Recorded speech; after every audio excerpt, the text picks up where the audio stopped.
Olá, estou de volta com Política em Pauta, encerrando a nossa semana com uma entrevista ao vivo comigo aqui no estúdio, lideranças da nossa região, vice-prefeito de Cascavel, Henrique Mecabô, vereador de Medianeira, Eduardo Schultz, e vereador aqui de Marechal Cândido Rondon, João Eduardo dos Santos, o Juca. Satisfação tê-los aqui, Henrique, muito prazer em recebê-lo pela primeira vez em nosso estúdio, agora vice-prefeito, nas outras oportunidades como candidato e agora vice-prefeito eleito de Cascavel. Alegria minha estar aqui pela primeira vez para ser entrevistado já ao vivo. De fato, nas outras vezes que estive aqui, estava pré-candidato, estava ainda tentando entrar de fato na vida pública, né, em busca de um primeiro mandato. Dei, se não me engano, por 2 vezes entrevistas no impresso, mas estou feliz por estar aqui nessa estrutura de podcast, que inclusive é fenomenal. Parabéns aí pelo trabalho. Eduardo, satisfação recebê-lo também pela primeira vez em nosso estúdio como entrevistado. Ele que sempre estava nos bastidores, agora está aí, vereador eleito por Medianeira. Boa tarde, Ana. Boa tarde, Juca, Henrique, pessoal do presente. Obrigado pela oportunidade. Mais uma vez, né, Ana? A gente estava recordando aqui nos bastidores. Desde 2008 eu sempre estava incomodando, né? Ana, dá um espaço, dá uma entrevista, deixa eu levar alguém. E agora estou aqui também como servidor público eleito. Obrigado pelo espaço, Ana. O Juca já é de casa, vira e mexe, ele está aqui para uma entrevista, mas Juca, é sempre muito bom tê-lo aqui para a gente falar de política, enfim, tantos assuntos afins dessa área que é tão importante para toda a sociedade. Boa tarde, Ana. Obrigado novamente por nos receber. Eu fico muito feliz de estar aqui com o Henrique e com o Eduardo, que são meus amigos. Mais do que colega ou político, eles são meus amigos. Então, são pessoas que acompanharam de perto a minha trajetória. Eu posso dizer que também acompanho de perto a trajetória deles. Apesar de todos estarmos no começo, né, da nossa vida política, a gente sim espera e depende de cada um que está nos assistindo. Mas eu fico feliz em vir trazer essa pauta. Nós estamos numa ideologia muito parecida, nós fazemos um trabalho muito parecido e cada um na sua cidade. E então é algo fantástico. Fico muito feliz e agradeço o convite de abrir as portas para nós estarmos aqui. Que bacana, eu acho que o Eduardo já deu a deixa, a gente estava relembrando os bastidores, mas acho que é bacana a gente relembrar um pouquinho.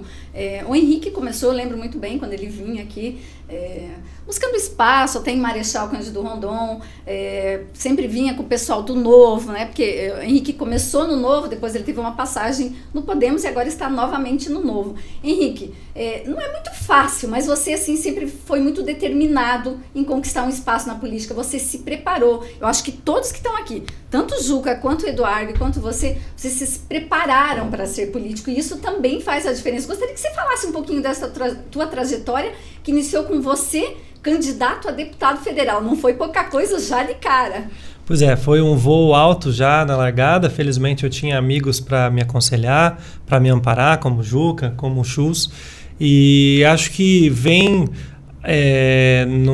numa toada de casamento com um momento em que a população passa a olhar mais exatamente para isso, para o preparo do seu candidato, para a postura que ele tem em relação ao cargo. Eu acho curioso, porque não é comum, mas aqui eu que fui quem mais pequei na minha apresentação. O Schultz e o Juca já de largadas colocaram na posição de servidor, de funcionário. Acho que a população tem mais e mais estado atenta a isso.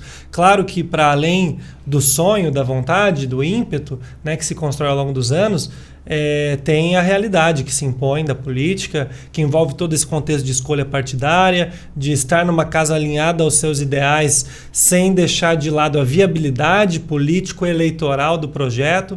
Então foi complexo explorar isso. Eu fico feliz de ter sido amparado por amigos tão inteligentes como os dois que estão aqui, e fico feliz também de ter ido tão bem na largada, que apesar de não ter tido um sucesso eleitoral no sentido ali binário de ter sido eleito ou não, foi o que me cacifou para dar agora esse segundo voo também bastante alto, já de cara como vice-prefeito de Cascavel num primeiro mandato eletivo.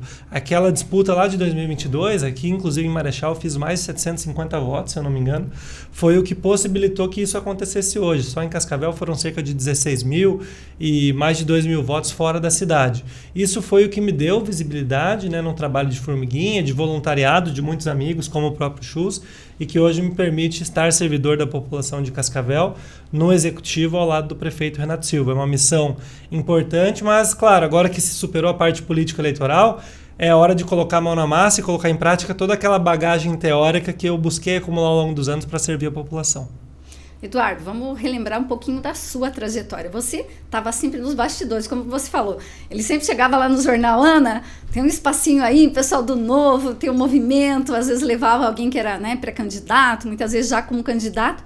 E você sempre atuando nos bastidores e, de repente, como é que foi essa coisa? Despertou o gosto de você também concorrer a um cargo eletivo e conseguiu se eleger já na sua primeira eleição como vereador? Eu nunca quis ser político, Ana. Apesar de eu gostar de política, eu preferia muito mais vir aqui votar no Juca, mesmo morando em Medianeira, vim aqui votar nele, ajudava como podia, ia ajudar o Henrique, porque era muito mais fácil eu cobrar o candidato, viu, tem que fazer tal coisa, do que eu me imaginar como candidato. Só que chegou no momento da minha vida que eu tomei uma decisão. Falei, eu não aguento mais ficar no país que eu tô, do jeito que eu tô. Então, ou eu luto para tentar mudar, ou eu paro de reclamar e vou embora daqui. Meu irmão tinha saído do país, o Henrique tinha tido uma experiência e sempre falava, e eu sempre tive curiosidade fora do país. Só que eu falei, cara, mas não é o meu lugar. Eu não consigo me ver fora daqui. Apesar de todos os problemas que a gente tem aqui, eu não consigo me ver fora daqui. Falei, então vou trabalhar e não vou ficar só reclamando. E participei da campanha do Juca, participei da campanha do Henrique. E esse aqui um dia falou, tá, e aí, como que tá a organização para a eleição 2024? Eu falei, tá indo, né? Tá acontecendo. Daí esse aqui me cobrava. Eu falei, cara, mas eu não quero ser. Eu vou encontrar alguém que quer ser, vou ajudar. Daí um dia os dois pararam e olharam e falaram assim, você ainda não entendeu que esse cara é você? Aí eu falei, putz, mas eu tenho que tomar uma decisão, eu tô fazendo minha segunda graduação, tô ajudando meus pais no comércio deles. Não quero abandonar isso, não quero sair desse conforto, eu prefiro ficar reclamando ainda, né? E aí a realidade se impôs e eu vi que se não fosse eu, não seria talvez ninguém com um pensamento que eu acredito e as mesmas pessoas continuariam no poder e eu continuaria reclamando. Então, vamos atrás. Ajudei a estruturar o partido, fiz parte de uma coligação com uns 6, 7 partidos lá, ajudei a estruturar outros partidos também, conseguimos eleger maioria. E agora eu vejo que talvez eu precisava desse empurrão que os dois me deram, porque foi viável, é isso que o Henrique falou, eu consegui casar aquilo que eu acredito com uma viabilidade, a gente também conversava nos bastidores ali, surpreendente, 600 votos, eu não sou de lá, enfim... Você é natural de Marechal, mas nos últimos anos você está morando em Medianeira. Mas eu não tinha uma participação política lá, mas é porque, como o Henrique falou, as pessoas estão cada vez mais inteiradas aqui, querendo saber o que o candidato já fez, qual que é o preparo dele. As pessoas, por mais que às vezes a gente pense que as coisas não estão mudando para melhor, elas estão. E nós três somos a prova disso. Então, algumas pessoas lá em Medianeira olham e falam assim, eu não sei como que ele fez 600 votos. Eu sei, porque eu sei o tanto de sola de sapato que eu gastei, tanto de banho de chuva que eu tomei, tanto de dia que eu fiquei no sol, e coisa que outros candidatos talvez não fizeram. E assim...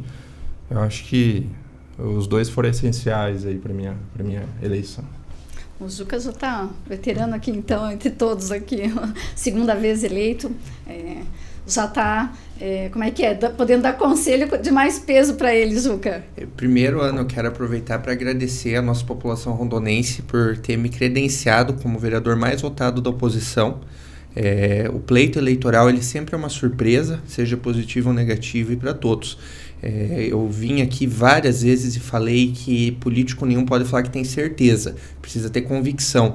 Tinha muita convicção da possibilidade da minha eleição, apesar de muitas pessoas, principalmente como alguns sentam aqui e gostam de falar, os meus opositores, não fico fazendo esse tipo de divisão, não estou aqui para isso, estou aqui para fazer o meu trabalho sem me preocupar em desconstruir o trabalho dos outros. Muitas entrevistas que eu te dei foram porque pessoas estavam querendo impedir um projeto meu de acontecer, que eu tive que processar a Câmara de Vereadores, que eu tive que trazer uma discussão. Por quê? Porque, infelizmente, a política ainda tem o sentimento de que eu preciso impossibilitar que o outro tenha uma visibilidade. Eu preciso prejudicar o outro, ao invés da pessoa pensar na campanha dela, pensar no que ela está propondo, o que ela tem a fazer, como o Eduardo, como o Henrique falaram, para servir as pessoas, para trazer esse conhecimento, esse resultado. Então, eu preciso agradecer a nossa população pelos 1.127 votos. O meu candidato a prefeito foi 2-1 o resultado, e ainda assim foi o quarto mais votado na cidade, 15 atrás do terceiro, 23 do segundo. Então, isso mostra realmente que as pessoas acreditaram em ter entendem a mensagem que o Juca quer passar aqui em Marechal. Eu não tenho medo de falar um não, se eu souber que eu estou fazendo o certo para a cidade e o certo para trazer o melhor resultado dentro daquilo. E no mesmo passo em que a gente segue trabalhando um monte, né? Eu não tive férias no fim do ano, né? Esse ano a primeira viagem vai ser em março para descansar. Por quê? Porque a gente tem um gabinete estruturado trabalhando, tem o meu assessor que está todo dia atrás das demandas da população. Nós temos vários projetos de lei, alguns que eu vou reapresentar, que não foram efetivos não, né? Que não passaram na última legislatura, e eu vejo com bons olhos essa nova fase, esse novo mandato, porque nós tivemos uma ótima oxigenação na Câmara. Eu fico feliz de ter sido reeleito, de poder continuar, que foi a mensagem que eu passei, mas nós temos pessoas que estão se dedicando para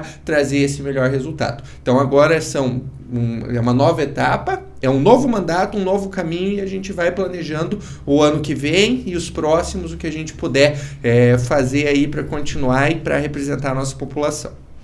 Henrique, você está como vice-prefeito, não quis assumir uma secretaria, como é que tá como é que você combinou lá com o prefeito Renato, como é que vocês vão dividir essas tarefas, afinal, Cascavel é uma das maiores cidades, né, não só do Oeste, né, do Paraná, é um desafio muito grande. É um desafio muito grande, de fato, e eu não conheço a dinâmica do Legislativo, nunca passei pelo Legislativo, mas tem me surpreendido no Executivo o número de temas que nós temos que dominar, estudar, e o número de problemas de diferentes áreas que nós temos que resolver dia a dia, né? Cascavel tem problemas ainda a serem superados, desafios a serem superados em estradas rurais. Cascavel é uma cidade que aporta recurso público para fomento e desenvolvimento de startups. Cascavel é uma cidade que tem 100% de cobertura na atenção básica à saúde. São temas completamente diferentes que quase todos os dias chegam ao terceiro piso da Prefeitura Municipal. Então, por saber o tamanho dessa responsabilidade, gerir a cidade e entender que ela pode ser sim compartilhada de alguma maneira, o Renato optou muito inteligentemente, já ao longo da transição, por sugerir que eu não assumisse nenhuma secretaria específica para não me nichar em uma ou outra pauta, mas que eu pudesse compartilhar de maneira mais livre a gestão com ele, para que ele pudesse me acionar quando fosse necessário, sem deixar de me delegar uma missão mais específica na minha área de maior afinidade, que é o desenvolvimento econômico. Eu me formei economista e cientista político, tenho mestrado em economia, e nessa linha de aliar o preparo técnico ao que precisa ser feito no dia a dia, eu tenho hoje uma função, para além dessa colaboração com o Renato, de cuidar especificamente da Secretaria de Desenvolvimento Econômico de Cascavel e da Agência de Inteligência e Fomento de Cascavel. Então, acredito que é também uma forma de ressignificar o papel do vice, que muitas vezes ficava escanteado, não dava expediente. O primeiro vereador do Novo em Cascavel, Rondinelli Batista, que foi eleito também nesse pleito, frisou isso no primeiro discurso dele agora na primeira sessão plenária, na quarta-feira pela manhã, que ele tem achado diferente o tanto que tem interagido comigo, porque não era tradicional se ver um vice-prefeito dar expediente, enfim, ficar até tarde na prefeitura. É legal ter essa oportunidade de fazer a diferença, e até aqui parece que o Renato tem acertado. Realmente não me nichar numa secretaria específica, mas permitir que, a mando dele, eu transite onde for necessário, é o caminho mais efetivo para Cascavel seguir acelerando.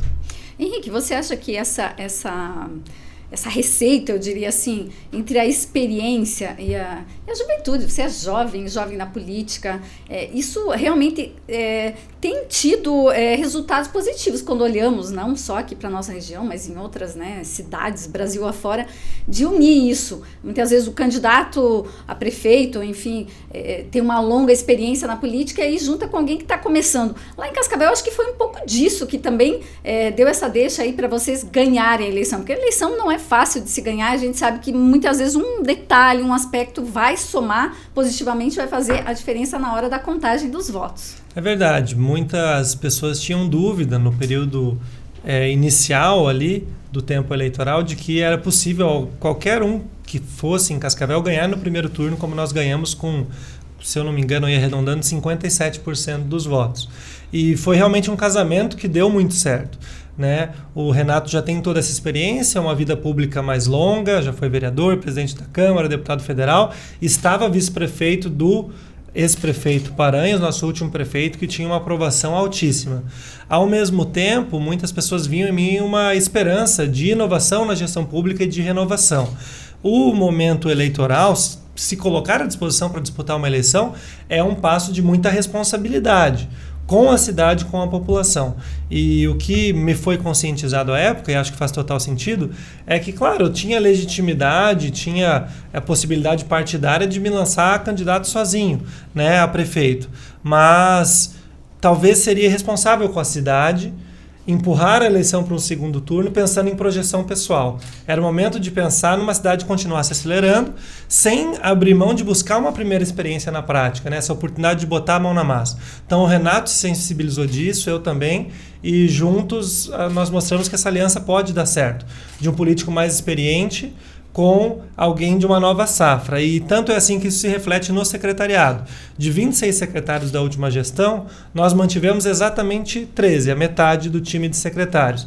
E tem sido muito interessante essa dinâmica de colaboração entre os novos secretários, boa parte deles vindos do setor privado, com novas ideias, oxigenando a gestão, com os secretários mais experientes que já conhecem os caminhos burocráticos, que são densos, né, e curvilíneos, ou às vezes complicados. Então é interessante ver que essas duas classes de políticos, né, experientes e novos, podem se amparar visando um resultado melhor e mais rápido muitas vezes. Tem funcionado em Cascavel e espero que funcione cada vez mais em outros lugares. Bacana. Eduardo, como é que é isso no Legislativo? O Henrique compartilhou aqui a experiência do Executivo, mas quando é para o Legislativo é você e você. Como é que é muitas vezes quebrar essa barreira que a velha política, eu diria assim, ela impõe? Como é que é isso, você chegar sendo um jovem e conquistar o teu eleitor? Como é que você vivenciou isso na prática e como é que você vê isso agora, depois de eleito? Eu não tinha muitas coisas para oferecer na campanha, a não ser a minha própria palavra. Então, pensei, para as pessoas entenderem que isso aqui não é brincadeira, eu falei, eu vou assinar em cartório isso aqui. Então, os meus compromissos de campanha, a campanha começou na sexta, na segunda-feira eu estava no cartório, eu assinei. E ali as pessoas começaram a ver, opa, não é um aventureiro, é um cara realmente comprometido. E agora estou fazendo a prestação de contas mensal para as pessoas verem que aquilo que eu prometi é realmente aquilo que eu estou cumprindo. Mas eu acho que os três aqui, acho que tem um diferencial, que é a comunicação, de como se comunicar com o eleitor. O papel impresso é importante? É importante. Mas não é só isso. Eu via candidatos assim, em uma semana, gastando um monte de santinho. Tá, mas será que realmente essa é a melhor forma de comunicação? Então, muitos dos que não se reelegeram lá, ou dos que não se elegeram, é porque não entenderam que a comunicação está diferente. As pessoas estão cada vez mais no digital, elas querem informação muito mais rápida. Então, assim, essa foi a realidade da eleição. O Henrique falou uma coisa, que ele tem que ser expert em tudo. No Legislativo, eu estou vendo agora que a gente talvez não precisa ser expert em tudo pelo seguinte: eu sou um cara mais do desenvolvimento econômico também, da parte mais técnica ali da legislação, mas eu tenho um colega meu que foi secretário de assistência, então ele tem um know-how na assistência. Eu tenho outros 2 colegas que são produtores rurais e se elegeram nessa bandeira, então às vezes eu não vou saber tudo sobre o meio rural, apesar de estar fazendo agronomia, ser engenheiro ambiental, eles vão saber na prática melhor do que eu, então eu consigo me dividir com eles, não fica tão centralizado igual no Executivo, onde talvez o secretário ou o prefeito, o vice-prefeito tem que saber de tudo. Eu consigo falar, olha, Juca, esse projeto aqui é mais para você, tu me dá uma mão na hora de fazer o relatório, na hora de aconselhar na votação. Então, acho que no Legislativo a gente consegue, num Legislativo onde a gente tem os pares que pensam da mesma forma, né? Onde tem um Legislativo rachado, não sei onde é. Mas a minha realidade é onde a gente tem uma maioria no Legislativo e a gente consegue transitar muito bem entre os vereadores. Então, a gente consegue dividir entre mais cabeças o mesmo problema. Então, essa talvez seja a grande diferença que eu senti agora nos primeiros dias, que eu vejo no Executivo. No Legislativo em comparação ao Executivo. Zuca, você acabou falando ali na tua primeira fala, nova gestão, né, um novo mandato seu. Você teve muitas polêmicas no teu mandato passado em projetos que não foram aprovados e tudo mais.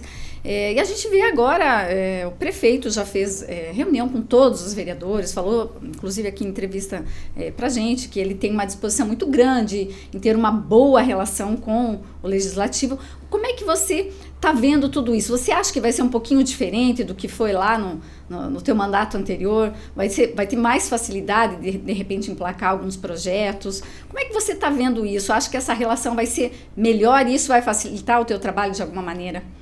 Eu já sinto que o tratamento é diferente, Ana. Eu não preciso trazer muitos exemplos de projetos que passaram na Câmara e foram vetados por um motivo exclusivamente político. Então, eu me sentia refém, muitas vezes, da vontade de uma ou duas pessoas que queriam decidir lá na frente, quando tudo já foi discutido, aprovado, justificado, depois de ficar 20 minutos sozinho falando na Câmara, explicando a importância, os colegas nenhum discordava, chegava no Executivo, o projeto era vetado, e aí voltava para a Câmara e mantinha o veto por causa de um grupo político. Porque aí você não pode ir contra o líder daquele seu grupo. Hoje, eu posso dizer que nesses 30 e poucos dias eu já fui convidado para reuniões. Houve projetos meus que, felizmente, passaram no ano passado, que já podem ser aplicados por iniciativas do Executivo, e eu coloquei isso para o prefeito eleito, para o grupo de secretários dele, da pasta específica, mas depende deles também, né, Ana? Não adianta eu falar aqui que vai ser ou não vai ser as 1000 maravilhas, se no discurso, na narrativa, nessas reuniões e nesses convites eles falarem que vão dar um espaço para a oposição fazer as suas propostas e mostrar os seus projetos, e na hora de decisão, quando for para votar ou realmente pôr em prática, eles não fizerem. Inclusive, há uma situação muito específica que me foi prometida, que foi feita uma conversa, que me nomearam e depois, em 4 dias, já revogaram a nomeação. E eu estou esperando uma decisão sobre isso. Então, a narrativa, o discurso, ele está sendo muito produtivo. Eu sou simpático a isso, porque eu nunca tentei fazer uma coisa contra o prefeito. Não é esse o meu objetivo como vereador. Eu quero fazer projetos bons para a comunidade. E nenhum dos projetos que eu pautei e que eu votei a favor ou contra foi pensando exclusivamente no meu umbigo. Como muitas vezes acontece, que a velha política que a gente fala aqui, ela pauta, que é essa força, essa necessidade de medir quem tem mais poder. Eu não estou na política por poder. Não é isso que está movendo, é um propósito, é uma vontade de melhorar a sociedade, de trazer os projetos que vão fazer a diferença, sem a pessoa às vezes nem perceber que aquilo está mudando a vida dela, está dando mais oportunidade ou está trazendo mais qualidade de vida. Então eu espero que essa postura do Executivo continue e que ela se concretize. Que de fato essas promessas e que essa conduta, que eu tenho sido muito simpático por haver esse diálogo e haver o espaço para dialogar. Porque quando eu sentava na mesa, às vezes, e tentava explicar, eu via que, na verdade, não queriam saber se o projeto era bom ou não. Eles queriam achar um motivo para derrubar ele. Eles não queriam, como foi a situação da placa solar, que daí no outro mês chegou um projeto para baixar a conta de luz. Então todo o mérito e a pauta que eu tinha era verdadeira, em dizer que estava muito alto, que tinha que haver um projeto de incentivo, que precisava rediscutir isso. Mas não, o projeto do Juca não pôde passar, então o prefeito mandou outro projeto para isso. Então, essa é o sentimento que eu tenho hoje, vendo essa movimentação. E uma coisa que eu deixo claro é que eu sou da oposição, Ana, isso é um fato. Eu estou eleito na oposição e estou me posicionando. A única questão é que não podem esperar de mim é uma desavença, um ataque pessoal ou um desrespeito. Eu posso não ter um mínimo de simpatia com qualquer pessoa, eu posso nem respeitar ela, mas eu nunca vou ser desrespeitoso, eu nunca vou atacá-la, nunca vou agir lá na Câmara, nos meus vídeos, de forma a tentar menosprezar o outro. Isso eu não concordo na política, é uma das coisas que eu sempre tentei mostrar nessa minha atuação. Quando eu me posiciono, é com motivo. Eu tenho um porquê, tenho uma técnica, tenho uma formulação para essa resposta. Não é simplesmente eu não quero. Ah, não, eu vou prejudicar ele, eu vou prejudicar o prefeito, eu vou prejudicar o outro grupo, porque não é bom que esse projeto fique bom para eles. Né? E essa é a diferença que eu tento colocar e que eu acho que nesse segundo mandato também vai ser possível, que eu espero que então esses projetos, quando saírem do papel e que saiam do papel, tenham essa visão de que o Juca, claro, todo político ele quer capitalizar, ele quer mostrar o resultado do seu projeto, mas nós estamos fazendo isso com um motivo, com um propósito, para trazer um resultado. Senão, lei por lei não adianta nada. né? O Eduardo é vereador, vai ver, o Henrique mais ainda quando chegar um papel lá, não, beleza, a Câmara aprovou essa lei, e do que ela serve? Ou como ela vai ser aplicada? Como ela vai trazer efetividade? Ela é importante? Ela vai trazer? Porque escrever no papel você consegue escrever qualquer coisa. Agora, tirar ele, fazer a prática que é diferente. Henrique, você começou no Novo. A gente vê que o Novo, eu não sei se ele encaixa muito nisso que a gente está falando, política jovem. A gente vê ele como um partido diferenciado. Tem de fato isso, um pouquinho de pessoas assim com essa linha um pouco mais jovem, dessa política assim que é um pouco mais diferente do que a gente tinha até, e tem ainda, né? Mas tinha, vamos dizer assim, num peso maior há tempos atrás. A gente consegue ver que está tendo uma certa mudança, e o Novo tem uma pegada, tem realmente essa pegada aí de ter a política jovem, de ter pessoas mais jovens filiadas? Com certeza, Ana, porque o Novo é um partido que desde a fundação preza muito pelo preparo técnico dos candidatos.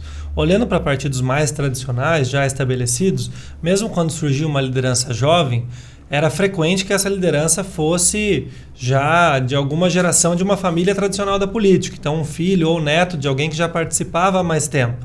No Novo, esse fator de apadrinhamento, de alguma maneira de caciquismo, é deixado de lado em troca do preparo técnico, que é avaliado de maneira muito fria, né, por processo seletivo, entrevista. Nisso, se torna recorrente que pessoas mais jovens busquem participar através do Novo. Porque não tendo um vínculo familiar com um político de um outro partido maior, eles não poderiam ter entrado na política lá, mas no Novo essa possibilidade existe. Então, boa parte dos parlamentares que o Novo elegeu lá na eleição de 2018 eram bastante jovens em relação à média da Câmara dos Deputados, que é razoavelmente alta, né, e pouco representativa da população, e em especial quando nós olhamos para os vereadores que o Novo elegeu, não só aqui nas regiões oeste e sudoeste, mas a nível de Paraná, nós temos muitos vereadores e vereadoras bastante jovens, né, aqui no Paraná, também no Brasil afora, porque acredito que é um partido que tira fatores que anteriormente limitariam o jovem, né, olhando quase que sistematiquamente para currículo e preparo técnico. Acho que esse é um grande diferencial que facilita não só a inclusão de jovens, mas também de mulheres.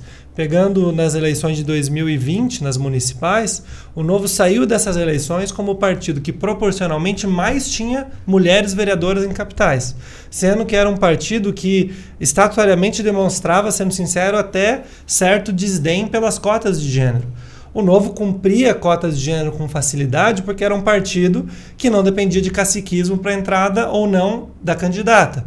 Então ela aplicava, mostrava seu currículo e, tendo um currículo adequado para servir a população, era selecionado. Nisso, o Novo elegia um número desproporcional de mulheres, sem que isso fosse uma preocupação explícita, porque ele havia tirado as barreiras de fato que removem da política o jovem, a mulher, permitindo que eles entrassem em pé de igualdade com qualquer outro candidato que fosse mais tradicional, mais velho, enfim, mais bem preparado, que tivesse tido mais mandatos. Então, acredito que tirar essas barreiras da política tradicional de maneira institucional no partido é o que atrai esse tipo de liderança mais jovem para o Novo, porque facilita o caminho até uma disputa eleitoral e eventual vitória eleitoral. Eduardo, como é que estão os trabalhos no Legislativo, esse começo? Está dentro daquilo que você imaginava? Como é que está sendo o feedback das pessoas? Agora vendo, né, que você de fato está lá no Legislativo, como é que está tudo isso? Eu até estava brincando com o Juca antes, que a gente está em recesso lá em Medianeira ainda. Infelizmente, a gente só volta dia 17 de fevereiro. É uma das coisas que a gente já pretende pautar para que no próximo ano mude. Não tem como eu começar um trabalho com 47 dias de férias. Para mim, isso é inadmissível na iniciativa privada, no setor público deveria ser a mesma coisa. Ainda assim, a gente está aproveitando esse momento para fazer uma visita no Ministério Público, Observatório Social, todas as secretarias, algumas, lá não tem autarquias, mas algumas entidades que fazem... Lá, a grande diferença que eu senti quando fui para Medianeira, lá tem muitas instituições filantrópicas, então o município deixa de fazer algumas atividades porque tem instituições privadas especializadas em pessoas com deficiência física, pessoas com deficiência auditiva, visual, e daí o município acaba apenas fazendo o repasse do recurso, mas existem entidades especializadas. Então a gente está fazendo um tour nesses locais, primeiro para entender o que foi feito e o que pretende-se fazer. o que nós, enquanto vereadores, podemos ajudar e até onde nós vamos fiscalizar e o que nós vamos fiscalizar. Então, assim, está sendo produtivo, apesar de não ter oficialmente voltado o recesso. A gente já fez 4, 5 sessões extraordinárias. Semana que vem provavelmente vai ter alguma coisa, porque os projetos também não podem ficar esperando a boa vontade da gente voltar do recesso para fazer alguma coisa. Então, a gente está dando celeridade no que é possível. Algumas coisas eu entendo que sim, estava dentro daquilo que eu pensei, algumas não, porque às vezes eu quero dar mais velocidade e não consigo, porque tem toda a dinâmica do setor público, enfim. Em algumas coisas eu também sinto que eu preciso segurar um pouco, que são mais rápidas. Eu fiquei relator das 2 principais comissões que tem lá, que é a Constituição e Justiça e a Finanças e Orçamento. 100% dos projetos que entram precisam passar na CCJ. Então eu tenho que fazer o relatório de todos os projetos. Então, hoje sexta, quinta-feira o prefeito mandou, acho, 8 projetos de lei. Eu vou ter que fazer 8 relatórios. Salvo engano, 7 desses mexem no orçamento. Então eu tenho que fazer 8 na CCJ mais 7. E daí os vereadores já queriam votar na segunda. Eu falei, calma, porque eu sou um só. Então, ao mesmo tempo... Sem assessoria. Sem assessoria, porque lá eu não tenho assessor. Então, ao mesmo tempo que algumas coisas eu quero dar velocidade, algumas eu estou freando os outros vereadores para que eu consiga também fazer um relatório técnico, não fazer um relatório qualquer e... Enfim, porque eu fui eleito com a bandeira técnica e eu me propus fazer técnico. Eu prefiro chegar em casa tendo desagradado os outros 8 vereadores por não marcar uma extraordinária ou até desagradar o prefeito por conta disso, mas ter a consciência que eu vou demorar um pouco mais para fazer um relatório técnico do que chegar em casa e falar, agradei, fiz na velocidade que eles queriam, mas eu não fiz do jeito que eu achava que deveria ter sido feito. Porque daí eu também não precisava ter sido eleito. Se era para fazer mais do mesmo, né? Então, é isso. Algumas coisas eu acho que dá para acelerar, outras tem que segurar um pouco. Já entendi que na próxima eu não vou ser relator de 2 comissões, de uma só. Mas é assim mesmo, é aprendizado, né? Tá certo. Zuca, tenho ouvido muita especulação, comentário, que você vai ser candidato a deputado. É fato ou é fake? Sou pré-candidato a deputado estadual, Ana, e pretendo ir até o final. Eu entrei na política jovem, me elegi com 21, me reelegi com 25.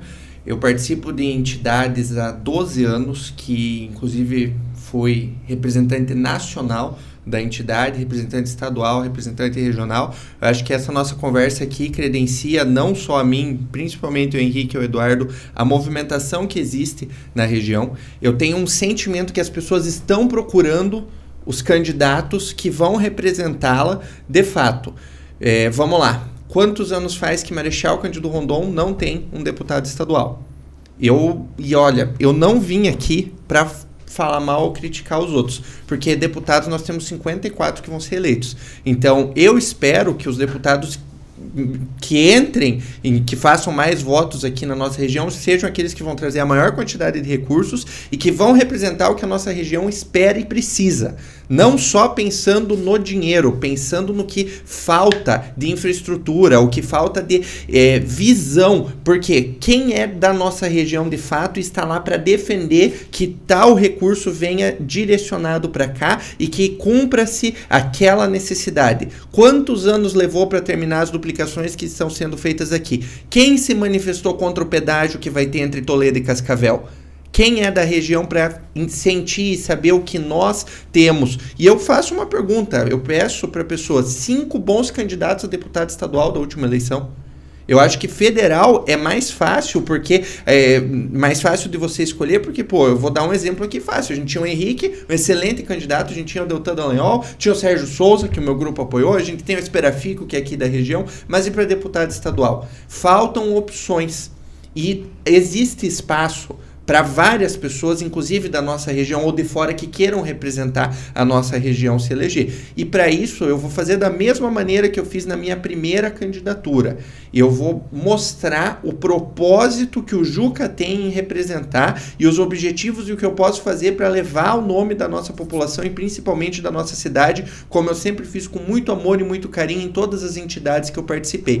E eu sei que não adianta, Ana, só ser pré-candidato aqui em Marechal Cândido Rondon. São São 399 municípios e eu já comecei nas últimas 3 semanas, eu visitei 4 municípios diferentes, fui em eventos com mais de 200 pessoas, justamente para mostrar que há o interesse e que o Juca pretende colocar o seu nome à disposição. E eu sou uma pessoa extremamente planejada, você sabe, organizado, então pretendo ir para buscar o melhor resultado eleitoral possível. E sem nenhum tipo de arrogância de falar, eu vou me eleger, eu não vou, porque isso é só a população que vai escolher e vai surpreender ou não nas urnas com o resultado. Essa é a forma de fazer política, é o que eu acho que nós 3 aqui mostramos em cada um dos nossos municípios para ter um resultado efetivo na eleição. Em todas que a gente participou, principalmente nessa do ano passado, é por isso que eu coloco e que eu não vou voltar atrás. Inclusive, um dos motivos de eu ter mudado de partido e ter ido ao Podemos, que sou vice-presidente estadual, faço parte da diretoria estadual, era essa.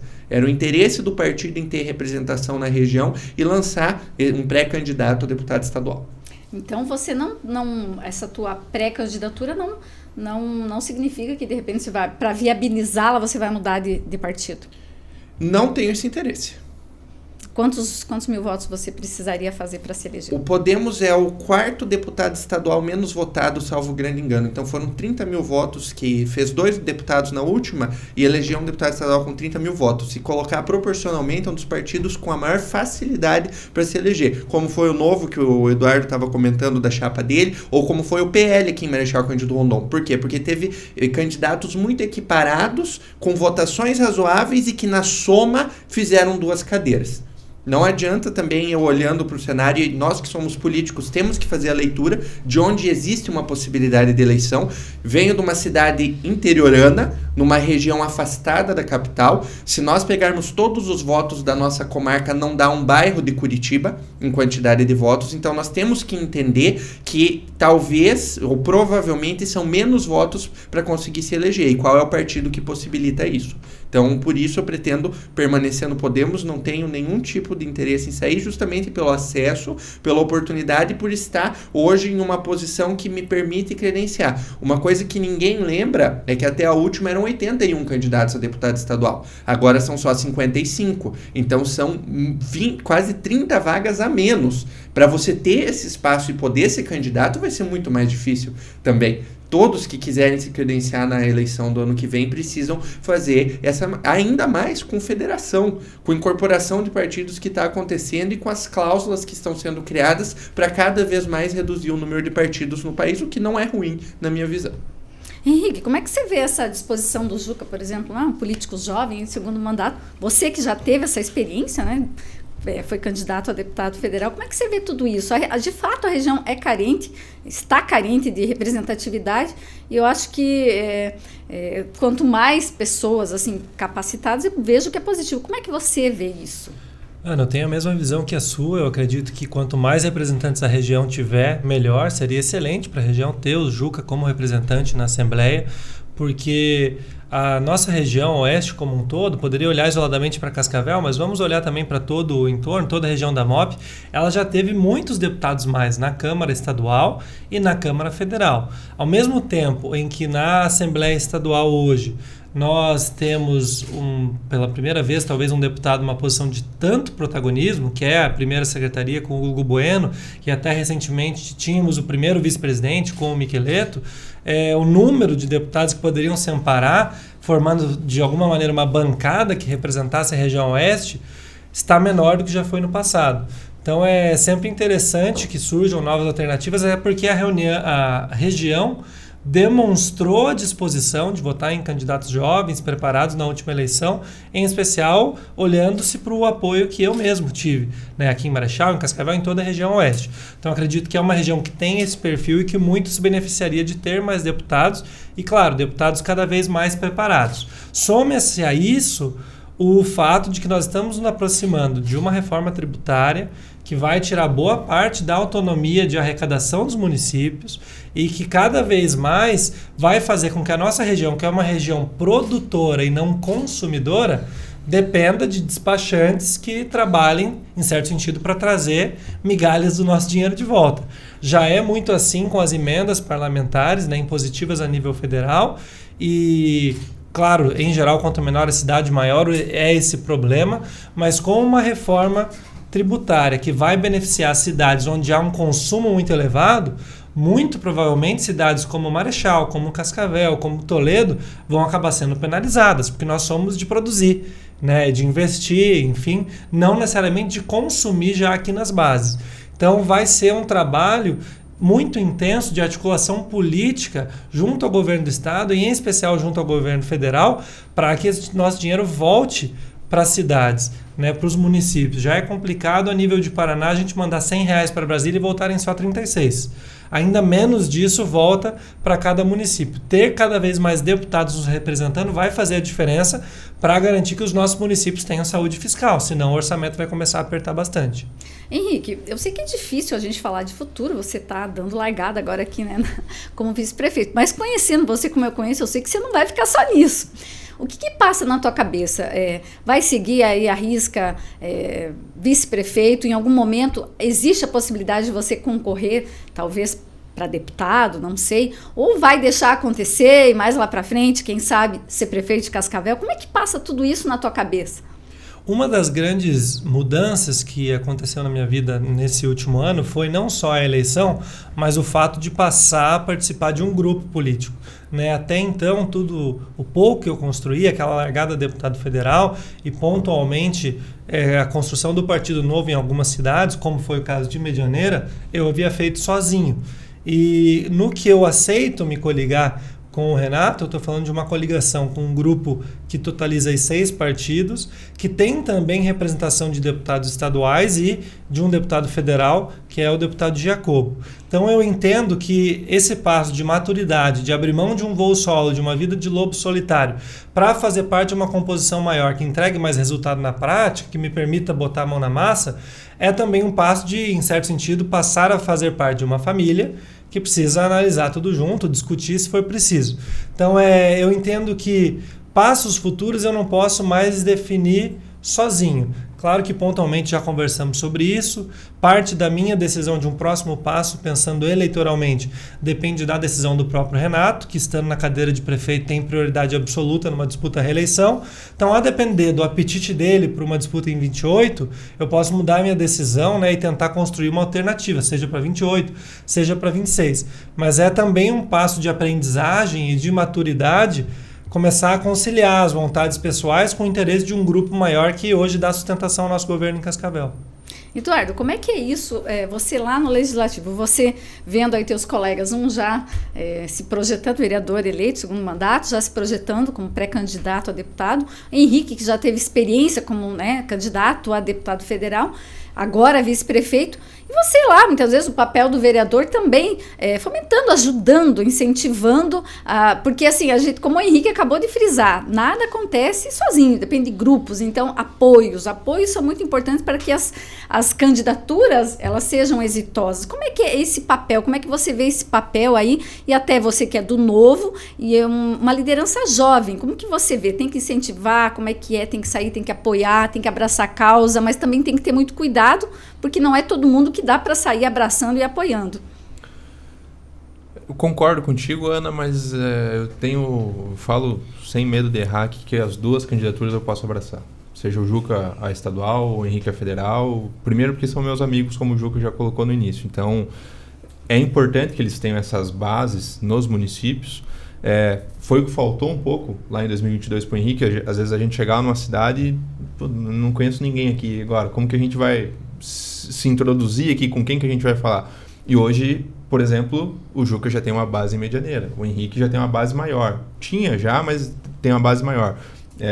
Em Realeza, enfim, em vários outros municípios onde a gente agora consegue efetivamente não só parar, tomar um café e ter alguém para conversar.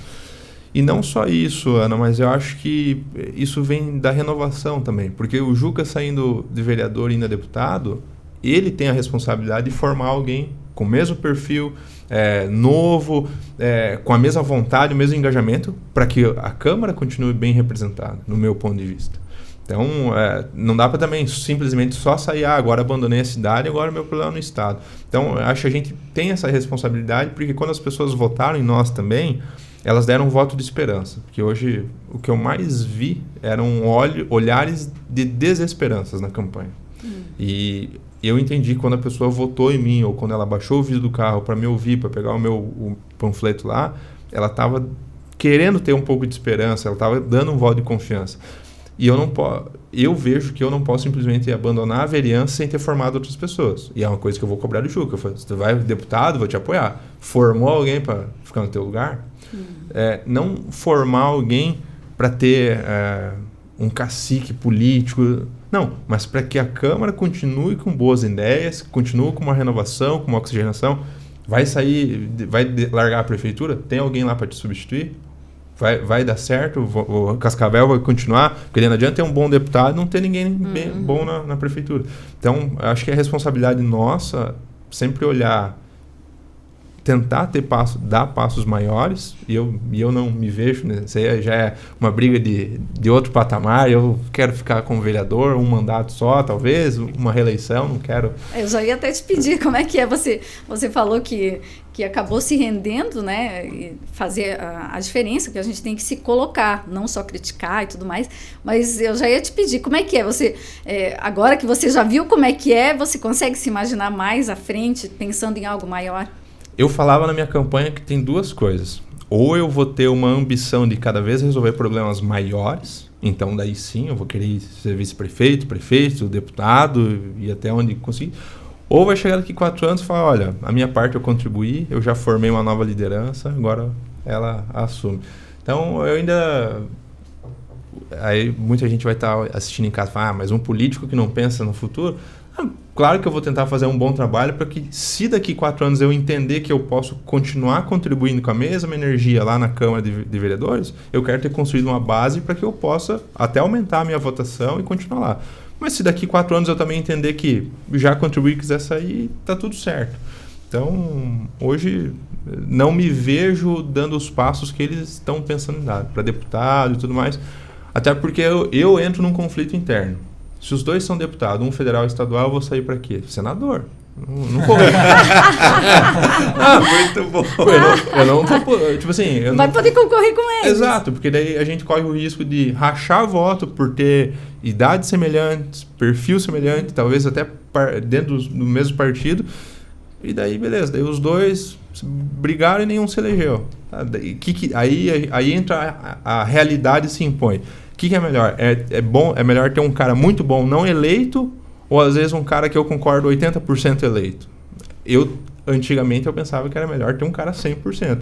Mas conforme a experiência, a maturidade vai vindo, hoje eu não preciso concordar 100% com aquela pessoa, mas se 80% e no campo moral a gente não tem nenhuma divergência, vamos junto construir, dar um passo para frente. Juca, e você está preparando esse alguém? Como é que está isso? Temos sim um grupo de jovens que estão ao meu lado há muito tempo, que acompanharam inclusive essa eleição mais de perto, mas a outra também. Eu vou me reservar não falar os nomes, porque depende deles colocarem à disposição. E uma coisa que eu nunca gostei na política é a da política de gerações, de pai para filho. E isso, você pode ver, não existe nenhum relacionamento de parentesco aqui entre nós. Então, não é uma perpetuação de poder. É justamente dar o espaço para quem quiser usar. E vai depender dessas pessoas também. A gente dá o caminho, a gente ajuda, a gente tem uma base. Mas ele tem que se mostrar, ou ela, o candidato ou a candidata, como potenciais e como pessoas que vão poder continuar defendendo isso. Uma coisa que eu aprendi, e que é muito importante, é que se você não acreditar em você mesmo, ninguém vai. Se você não souber pedir o voto e não pedir o voto para sua mãe, para o seu pai, apesar do meu pai só votar aqui, a minha mãe nem vota aqui, ela vota em Toledo, por exemplo, porque ela mora lá, ninguém vai pedir por você. Uma coisa que eu vejo de diferença aqui, que eu sinto na nossa atuação, é que nós temos pessoas que realmente nos apoiam por acreditar. E não por dinheiro, porque dinheiro tem limite. Eu acho que a eleição já provou isso. Muitas eleições mostram que você ter um monte de dinheiro, um monte de cabo eleitoral não é suficiente. Se a pessoa não acredita na proposta que você tem e não acredita em você como candidato, que você vai representar aquilo que ela espera lá de um político. Então, eu vou dar um exemplo aqui, e ele com certeza vai escutar, mas eu vou elogiar o Valdirzinho. E votei nele para presidente da Câmara por 2 motivos. Um, porque eu acredito que ele é a melhor pessoa para conciliar os interesses dos vereadores hoje. E 2, porque ele pediu meu voto. Ele pediu o meu voto para presidente da Câmara, coisa que outros não fizeram e depois não gostaram que eu não votei, né? Mas, pô, a gente é político, a gente passa por eleição, o cara se candidata e não pede o voto pro colega que vai votar, acha que eu vou receber um papelzinho e vou seguir aquilo da forma que tá e pronto, acabou, eu vou baixar a cabeça. Não é assim que eu penso, né? Mas o Valdirzinho, ele era uma pessoa que você, na entrevista que fez com ele mesmo disse, as pessoas falavam que ele não ia se eleger, mas eu encontrei ele em todos os clubes de idosos, que às vezes estavam só eu e ele nos outros almoços, e aí durante o período eleitoral outros candidatos apareciam, e ele estava lá, ele estava pedindo voto, ele estava indo atrás, ele acreditou, ele mostrou, ele falou, foi o terceiro mais votado, fez 15 votos a mais que eu, e a gente se encontrou em muitos lugares. Claro que são públicos completamente diferentes, né? A minha linha de atuação para a linha de atuação deles são bem diferentes, mas a pessoa precisa se reinventar. Se ela não tiver em constante atualização, em constante, como o Eduardo falou antes, mostrando, usando a comunicação, as redes sociais, estando presente com as pessoas, você não vai convencer, né? E eu não quero convencer também, eu quero conquistar.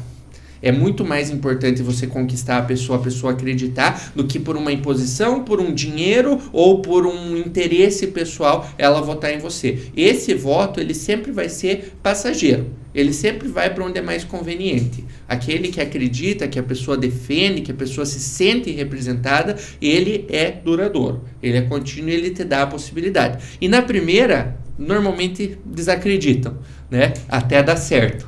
Então, quando dá certo, aí você tem a oportunidade, você consegue sentar aqui e conversar contigo para ter e mostrar essa vontade que nós temos. Só um parênteses, Ana. Claro. Antes você pediu o que eu estava achando legislativo e o que o Juca falou aqui é interessante. Esses dias atrás eu assinei e protocolei lá na Câmara dizendo que eu não vou usar diária, carro oficial, tudo que eu fui contra a vida inteira, eu falei, não vou usar. E daí muita gente, até deu uma entrevista lá na rádio e o locutor lá pediu, nossa, mas você surpreendeu. Eu falei, não, eu surpreendi quem não me conhece. Quem me conhece, me acompanha na trajetória, espera exatamente isso, porque foi esse voto de confiança. Então, trazendo o que o Juca falou um pouquinho, às vezes as pessoas não pediu o voto, né? Cara, o que eu vi de candidato entregando panfleto e não falar assim, olha, eu preciso do seu voto. Que se o cara não acreditar, se ele não pedir por ele mesmo, ninguém vai fazer. Meu pai falava isso, falou, tô te ajudando, mas se eu não ver você trabalhando, eu não vou trabalhar. Porque se é o teu sonho, se você quer, você tem que eu posso atrás. te ajudar, posso te dar os caminhos, mas você que tem que puxar a frente. Não posso encerrar a entrevista sem antes. Eu gosto muito de economia política. Eu tenho aqui uma pessoa gabaritada para falar sobre, né? O Henrique tem toda uma formação, uma especialização. Henrique, eu queria saber como é que você vê hoje o Brasil, o cenário político, econômico. A gente sabe que não está fácil o cenário econômico. A previsão, ela também não é muito positiva, especialmente para 2025. Eu queria que você fizesse uma leitura para a gente, você que é conhecedor da causa. Olha, Ana, é um cenário de fato muito complicado.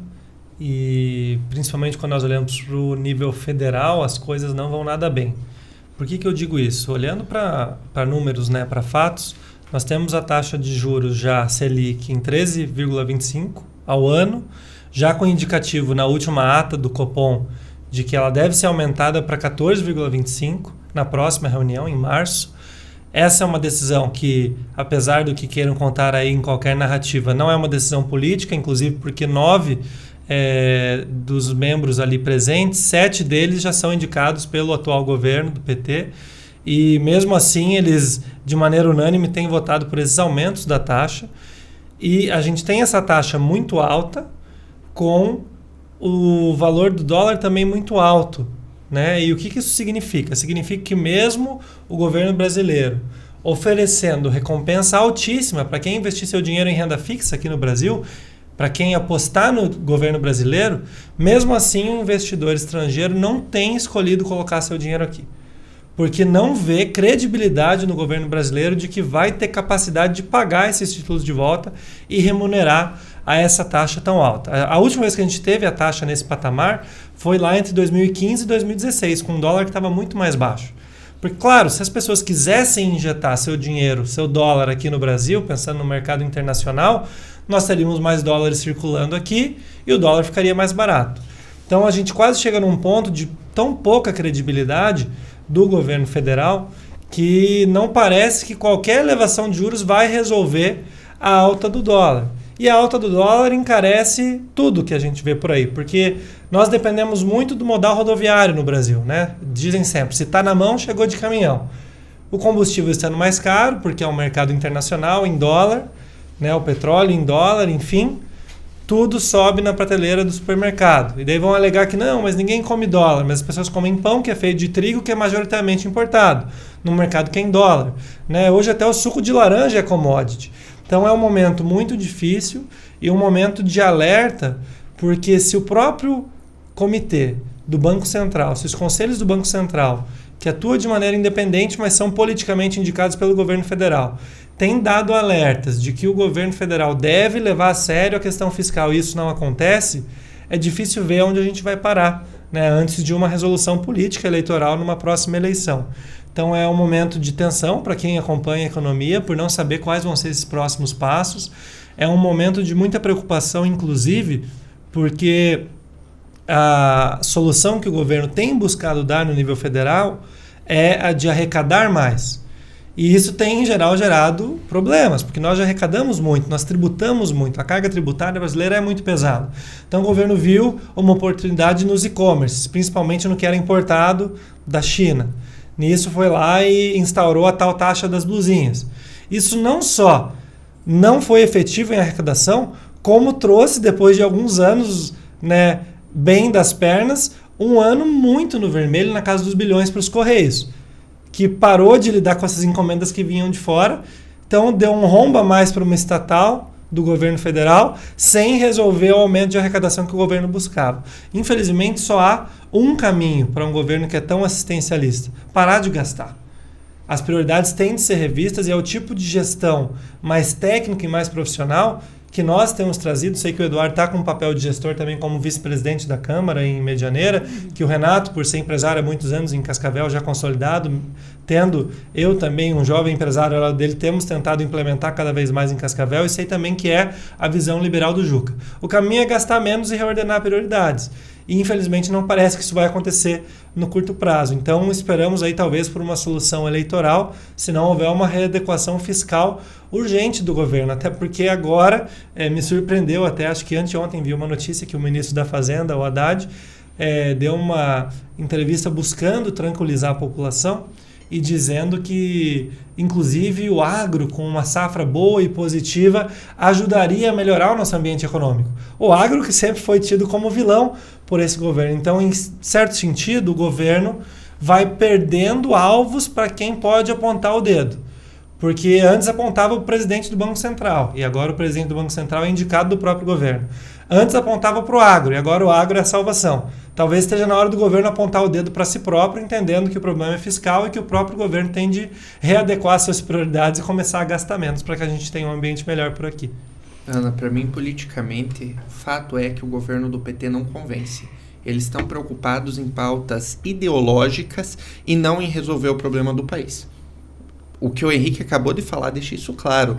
O governo do PT em nenhum momento entendeu que taxar, né, como dizem os memes, não é a solução. Quanto mais dinheiro tem no bolso da população, mais o funcionário vai comprar, mais a empresa vai vender, mais pessoas ela vai contratar e diretamente, não é nem indiretamente, o governo vai arrecadar mais. Eu faço um desafio de um projeto que eu já propus aqui e não saiu no papel. Se a gente reduzir pela metade o ITBI, nós vamos ter um estouro, a maior arrecadação do século, enfim, da história dessa cidade em regularização de imóveis. Por quê? Porque as pessoas, ao invés de dar dinheiro para o governo que não confiam e que não acreditam, fazem o que for possível para sonegar. E hoje, infelizmente, tem momentos que ou você faz isso ou você não vai conseguir sobreviver, a tua empresa não vai ficar de pé. Essa é a realidade. Enquanto nós não tivermos governantes, principalmente a nível federal, que parem de se preocupar em ter um caixa bonito, gigante, para eles gastarem mais e mais e mais, a qualidade de vida não vai aumentar. E é isso que o PT sabe fazer profissionalmente. todas as vezes que eles assumem o poder. E não adianta falarem que não. E eu sou parcial ideológico falando isso. Apesar deles trabalharem ideologicamente a economia, eu vejo que não tem mais saída. A gente precisa se espertar. Porque se a população não entender que dessa forma, com esse tipo de pauta e negociata que eles fazem para passar projetos absurdos e que só tem o interesse pessoal de manutenção do poder deles, não vai dar certo. A gente é ideológico, Juca, mas a gente é pautado em dados e evidências. Os 3 são alunos aqui do Renova. A gente entrou na sala de aula para entender o que dá certo e o que não dá certo. Então, indiferente se eu gosto daquilo, a gente não trabalha só no que a gente gosta, a gente trabalha no que dá certo. E, infelizmente, o governo do PT não tem essa capacidade de fazer essa auto-reflexão que o que eles gostam não dá certo. Não, pelo menos para a população. Henrique, Eduardo, Juca, a gente poderia ficar aqui conversando muitas outras coisas. Eu teria, assim, uma pauta gigante, né? Porque é muito bom conversar com vocês, lideranças comprometidas com as suas comunidades, lideranças conhecedoras, mas, infelizmente, o Deus já está me apontando lá, né? Que se passa de 1 hora, acho que fica muito extenso. Então, quero aproveitar, finalizando o programa, para agradecer, Henrique, primeiro por ter aceito o nosso convite, né, tendo vindo lá de Cascavel, o Eduardo também de Medianeira. Desejar para o Henrique, olha, sucesso na sua caminhada, né? Nesse início, já tem uma caminhada, mas agora como realmente vice-prefeito eleito, sucesso por lá, que você consiga realizar, fazer acontecer. A gente sabe que você é muito engajado. Desejar sucesso para o Eduardo também, uma largada impressionante já, vice-presidente do Legislativo de Medianeira. E o Juca, né? Juca de casa, aqui a gente sabe do trabalho dele, acompanha mais de perto. Então, é isso. Só tenho a agradecer a todos aqui e espero que a gente possa, né, daqui mais um tempo, voltar a conversar mais uma vez, discutir, falar sobre política jovem, sobre a nossa região, os bons projetos, os bons acontecimentos e quem sabe lá alguém aqui eleito deputado. Pois é, vamos trabalhar muito para isso, tenho certeza. E quero agradecer a oportunidade. Essa primeira visita demorou, porque no contexto de transição e depois nesse início de gestão fica difícil me ausentar da cidade, mas consegui adequar a agenda hoje para estar aqui. E como é muito bom estar entre amigos, espero que seja a primeira de muitas visitas aqui no Presente para discutirmos planos futuros, prestarmos contas do trabalho, porque sei que, em especial no meu caso e do Chus, foi depositada muita expectativa. Como o Chus falou, às vezes as pessoas não queriam mais acreditar em política, não queriam nem falar no assunto, mas decidiram nos dar uma chance. A gente não quer desperdiçar essa chance, né? E quer, antes de falar em qualquer próximo passo, futuro, eleitoralmente falando, quer mostrar resultado, quer mostrar que na prática aquele sonho, aquela expectativa se confirma. Então eu agradeço por essa oportunidade de um espaço como esse, Ana, para prestar contas para a população e não tenha dúvida que estaremos aqui mais vezes, depois, é claro, de passar a semana juntos lá no Show Rural em Cascavel na semana que vem. É verdade, estaremos por lá. Eduardo. Bom, a minha visita não é de graça, né? Eu tenho que convidar o pessoal a investir em Medianeira agora. Eu tenho que tirar o pessoal de Cascavel e aqui de Marechal. Então invistam, o Marcel tá abrindo um monte de academia, falta abrir lá em Medianeira também. Brincadeira, mas sempre serão muito bem-vindos lá em Medianeira. Quem sabe a gente pode repetir o bate-papo lá no meu gabinete, em algum lugar. Obrigado, Ana, por mais uma vez abrir as portas. Isso é muito importante porque eu tive várias influências e o fato de você sempre abrir a porta para mim sempre me motivou a continuar aqui. Seja escrevendo artigo no jornal, seja trazendo pessoas que às vezes você nem conhecia, mas por confiar, e eu sou muito grato por isso. Eu não esqueço das pessoas que me ajudaram no caminho. Obrigado e vamos para Medianeira investir. Você fala isso, mas o Polo é Marechal, é por isso que a entrevista é aqui, não lá. Obrigado, Ana. Do fundo do coração, eu espero que o nosso trabalho aqui nos credencie a vir muitas mais vezes e continuar sendo entrevistados por uma pessoa fantástica que é você. Que seja o trabalho sempre a nos motivar e a possibilitar que a população nos escolha a continuar e a trazer essa prestação de contas, como o Henrique falou, essa vontade, como o Chus mostra muito, que a gente tem inato, porque a gente ama a política de verdade e por amar fazer política de verdade, não politicagem, que a gente se dispõe a estar à frente do poder público nos nossos respectivos cargos. Obrigado, um excelente final de semana a todos e até a próxima. serão muito bem-vindos. E outra, já vou deixar aqui, ó, quem sabe em janeiro do ano que vem a gente possa fazer um bate-papo, repetir esse bate-papo aqui, falando, né, de tudo que aconteceu nesse ano que está só começando. Política em Pauta vai ficando por aqui. Obrigado pela sua companhia. Hoje na presença de lideranças da nossa região, ao vivo, vice-prefeito de Cascavel, Henrique Mecabô, vereador de Medianeira, Eduardo Sul, e vereador de Marechal Cândido Rondon, o Juca. Obrigado pela sua companhia. Siga as nossas redes sociais e fique por dentro de tudo o que acontece em Marechal e região. O presente, você bem informado.